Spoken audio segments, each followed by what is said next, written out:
Everyone, welcome to Learner Bee. I am Shivani Chauhan. इस video में हम लोग देखेंगे क्लास 6 सिविक्स की बुक का चैप्टर 9 अर्बन लाइवलीहुड्स का पार्ट 2। पार्ट 1 में हम काफ़ी कुछ कवर कर चुके हैं कि कहाँ कहाँ किस तरीके से लोग काम करते हैं। वंदना हरप्रीत बिजनेस पर्सन, इनकी कहानी देख ली थी।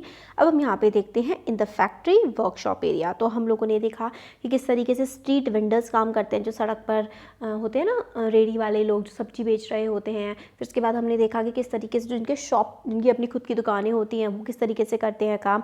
अब देखते हैं कि फैक्ट्री वर्कशॉप एरिया फैक्ट्रीज में किस तरीके से होता है।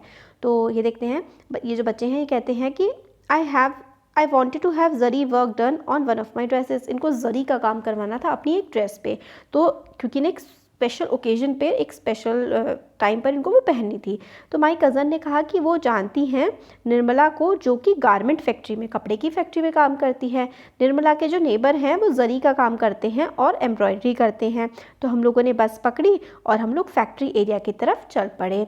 बस जो है वो काफ़ी ज़्यादा भरी हुई थी। हर स्टॉप पर और भी लोग आए जा रहे थे। किसी के खड़े होने तक के लिए भी बस में जगह नहीं थी। लोग एक दूसरे को धक्का दे रहे थे ताकि अपने लिए ज़्यादा स्पेस बना सके। मेरी कज़न ने मुझको गाइड किया एक कोने पर, ताकि हम लोग स्क्वैश ना हो, हम लोग दबने से बच जाएं। तो ये कहती है कि मैंने सोचा कि किस तरीके से लोग ऐसी बसों में, इतनी खिंची पिची बसों में कैसे रोज़ रोज़ ट्रैवल कर लेते होंगे।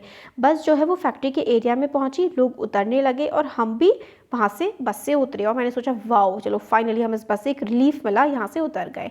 काफ़ी सारे लोग जो हैं वो रेलिंग्स पर बैठे हुए थे, ग्रुप बना के। जो क्रॉसिंग थी उसकी रेलिंग पर ग्रुप बना के लोग बैठे हुए थे। ऐसा लग रहा था जैसे वो किसी का वेट कर रहे हों। सम ग्रुप्स जो थे, group set people on scooter standing bye and talking with them. कुछ लोग जो है स्कूटर पे बैठे हुए उन लोगों से बात कर रहे थे। मेरी कज़न ने बताया कि ये लोग, ये जो है ये लेबर चौक है, यहाँ पर जो है मजदूर मिल जाते हैं, daily veg labourers. Daily veg का मतलब होता है डेली पैसों पर काम करने वाले मजदूर यहाँ पर मिल जाते हैं। जैसे कि हेल्पर्स टू मेजर्स, जो मजदूर होते हैं उनके लिए, जैसे कि बोरी ढोना, सामान उठा करके आना, इस तरीके के काम। या फिर कंस्ट्रक्शन साइट जहाँ पे काम कर रहा होता है, वहाँ से मतलब गड्ढे खोदना, सामान उठाना, एक जगह से उठा करके दूसरी जगह रखना। तो लेबर चौक पे ऐसे लोग बैठे हुए होते हैं ताकि उनको कुछ काम मिल जाए। तो पाइपलाइंस वगैरह, टेबल लाइंस और टेलीफोन केबल्स, इस सब की जो खुदाई वगैरह हो रही होती है, इस पर इनको काम मिल जाए। तो काफ़ी सारे हज़ारों कैजुअल वर्कर्स होते हैं। कैजुअल वर्कर्स मतलब जो डेली की डेली काम ढूंढ रहे होते हैं, इस तरीके के वर्कर्स सिटी में मिल जाते हैं। फिर हम लोग फैक्ट्री एरिया में पहुँचे। हमने देखा कि जो फैक्ट्री एरिया था जो था वो काफ़ी ज़्यादा फुल ऑफ स्मॉल वर्कशॉप। तो फैक्ट्री एरिया में छोटे छोटे वर्कशॉप यानी कि कारखाने थे। ऐसा लग रहा था कि वहाँ पे एंडलेस रोज़ है, मतलब इस तरीके इतनी लाइन है जो कभी ख़त्म ही नहीं होती। एक सेक्शन में मैंने देखा जो लोग काम कर रहे थे एक छोटे से कमरे में, एक सुइंग मशीन पे, where cloth was being stitch, मतलब जो कपड़ा था उसमें स्टिचिंग हो रही थी। तो वो कपड़े की फैक्ट्री थी।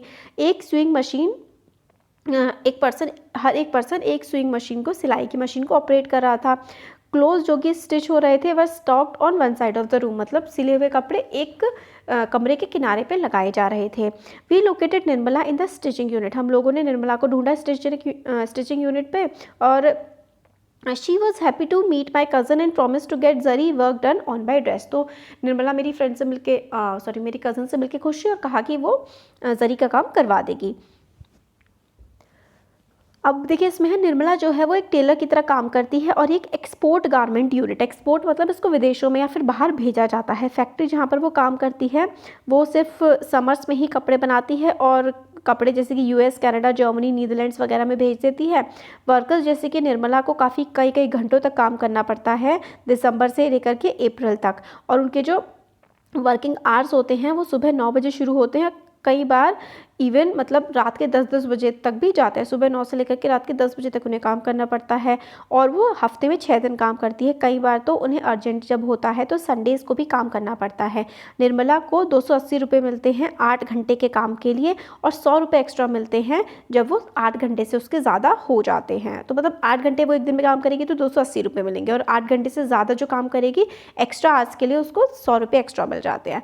जून में वर्क जो है वो ख़त्म हो जाता है फैक्ट्री में, तो फैक्ट्री वाले अपना स्टाफ रिड्यूस कर देते हैं। अब निर्मला को इस समय छुट्टी पर जाना पड़ता है और 3 से 4 महीने के लिए निर्मला के पास कोई भी काम नहीं होता है। ज़्यादातर वर्कर्स जो कि निर्मला जैसे होते हैं उनको हम लोग कैजुअल वर्कर्स कहते हैं। कैजुअल बेसिस पे, मतलब कभी काम है कभी नहीं है।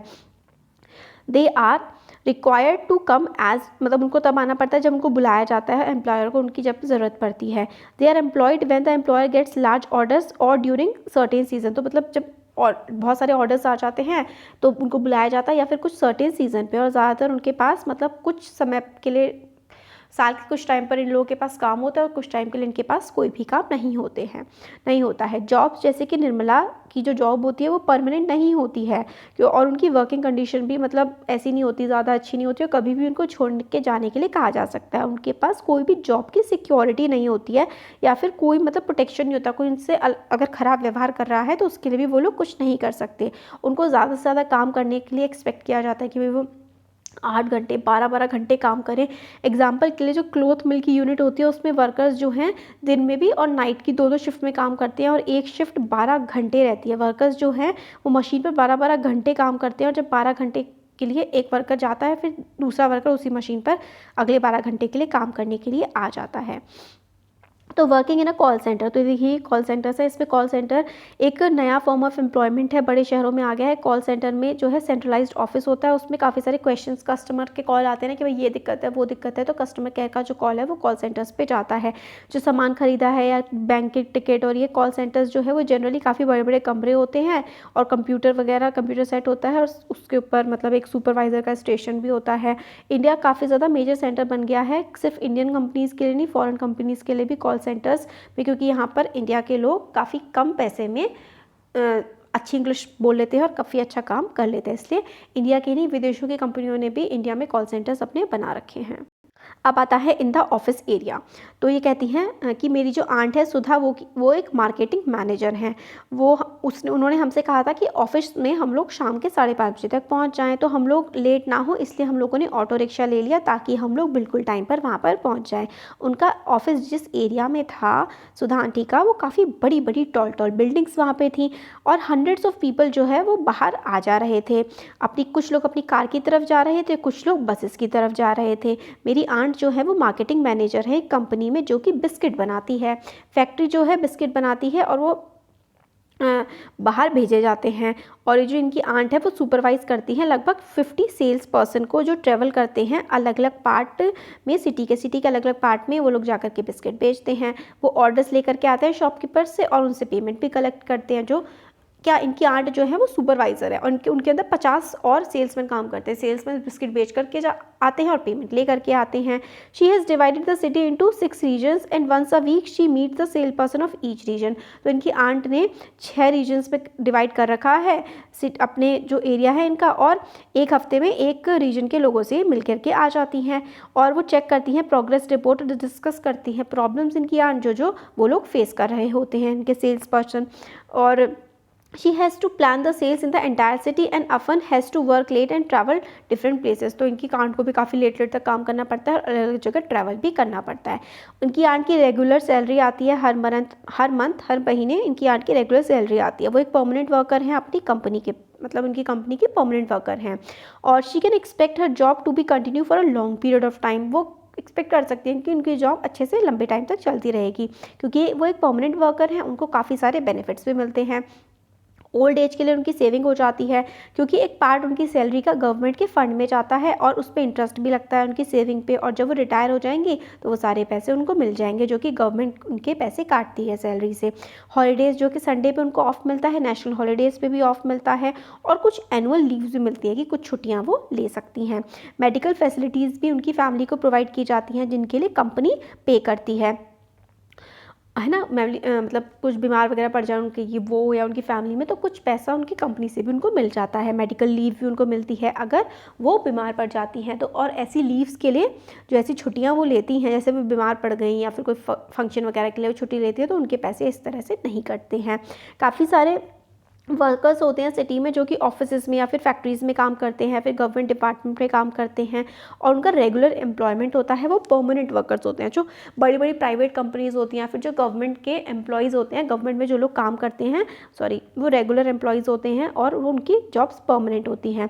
वो ऑफिस जाते हैं, फैक्ट्री जाते हैं रेगुलरली, और उनका वर्क जो है आइडेंटिफाइड होता है कि भाई ये काम उनको करना है। उनको रेगुलर सैलरीज मिलती हैं। और कैजुअल वर्कर्स जो उनको रोज़ रोज़ काम नहीं मिलता, तो इस तरीके से कैजुअल वर्कर्स बेचारे जो होते हैं उनके कभी काम मिलता है कभी नहीं मिलता, कुछ उनकी छुट्टी वगैरह भी नहीं होती, बल्कि जो परमानेंट वर्कर्स होते हैं उनको रेगुलर काम मिलता है, और अनपेड लीव्स भी पेड लीव्स भी होती हैं, मतलब उनको वीकली ऑफ्स मिलते हैं, संडेज़ वगैरह की छुट्टी मिलती है और भी काफ़ी सारी छुट्टियाँ उन्हें मिल जाती हैं।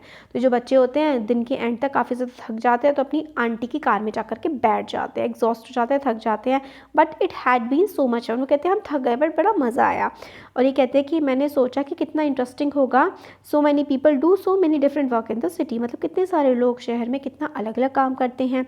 हो सकता है वो कभी भी एक दूसरे से ना मिले, but it is their work that ties them together and helps to make up city life.